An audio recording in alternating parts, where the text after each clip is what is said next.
ഇത് ശരിക്കും ഒരു ഷീപ്പ് ഡോഗ് എന്ന് വേണമെന്ന് പറയാൻ പറ്റുമല്ലേ? ഒരു കൂട്ടം ആടുകളൊക്കെ മേയ്ക്കാൻ വേണ്ടി ഉപയോഗിക്കാം. അതായത് ചെറിയ ബ്രീഡാണ്. അതായത് നമുക്ക് എല്ലാവർക്കും ചിലപ്പോൾ വലിയ ഡോഗിനെ നമുക്ക് വളർത്താൻ പറ്റത്തില്ല. അപ്പൊ അങ്ങനെയുള്ളവർക്ക് ഒരു എളുപ്പമാണ് ഇവരെ വളർത്താൻ. നമ്മുടെ കേരളത്തില് വളരെ കുറച്ചുള്ള ആൾക്കാർ ഇവരല്ലേ അല്ലേ ഭവന? ഇത് നമ്മുടെ കോർഗീസ്.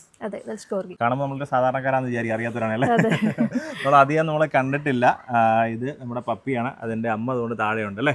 ഇവരുടെ പ്രത്യേകത എന്തൊക്കെയാണ്? ഇവർ മെയിൻ ആയിട്ട് നമ്മൾ ഹണ്ടിങ് ബ്രീഡ്സ് ആയിട്ടാണ് യൂസ് ചെയ്യണത്. പിന്നെ വീട്ടിൽ വളർത്താൻ ഭയങ്കര ഫ്രണ്ട്ലി ആണ്, നമുക്ക് ആർക്ക് വേണേലും വളർത്താം. അതുപോലത്തെ ഒരു പിന്നെ മെയിൻ്റെനൻസും കുറവാണ്. നമ്മൾ ഹെയർ ബ്രീഡ്സ് വെച്ച് നോക്കുമ്പോൾ മെയിൻ്റെനൻസ് വളരെ മറ്റുള്ള ഹെയർ ബ്രീഡ്സ് വെച്ച് നോക്കുമ്പോൾ മറ്റേ നമ്മുടെ ഷിറ്റ്സ് ഒക്കെ നോക്കുമ്പോൾ അത്രയും ഹെയർ വരുന്നില്ല. ഹെയറി ആണെന്ന് ചോദിച്ചാൽ ആണ്, പക്ഷേ ഹെയറി അല്ലേന്ന് ചോദിച്ചാൽ അല്ല. ആ ഒരു ടൈപ്പ് മെയിൻ്റെനൻസ് നമുക്ക് ഈസി ആയിട്ട് തന്നെ നമുക്ക് മെയിൻറ്റെയിൻ ചെയ്യാൻ പറ്റുന്ന ഒരു ബ്രീഡാണ്. ഇവർക്ക് നിങ്ങൾ ഇപ്പോൾ എന്തൊക്കെയാണ് ഡ്രൈ ഫുഡ് മാത്രമാണോ? എല്ലാം ഡ്രൈ ഫുഡ് ഉണ്ട്, ചിക്കൻ, ബോയിൽഡ് എഗ് ഉണ്ട്, എല്ലാം കൊടുക്കുന്നത്. എത്ര നേരം ഇപ്പോൾ ഇവർക്ക് ഫുഡ് കൊടുക്കുന്നത്? ഇപ്പൊ നമ്മളൊരു 4 times കൊടുക്കുന്നത്. അഡൽട്ട് ഒക്കെ ആകുമ്പോഴത്തേക്ക് നമുക്ക് 2 times 3 times ഫ്ലാറ്റിനകത്ത് വളർത്താൻ പറ്റൂലേ? പിന്നല്ലേ വളർത്താൻ പറ്റും.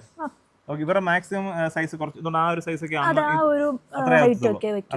ഇച്ചിരി നീട്ടം കൂടുതൽ അല്ലേ? ഹൈറ്റ് കുറഞ്ഞിട്ട് ലെങ്ത് കൂടുതൽ ഒരു ബ്രീഡാണ് അല്ലേ? അതാണ് നമ്മുടെ കോർഗീസ് വെയിൽസ് ഒറിജിനൽ അല്ലേ?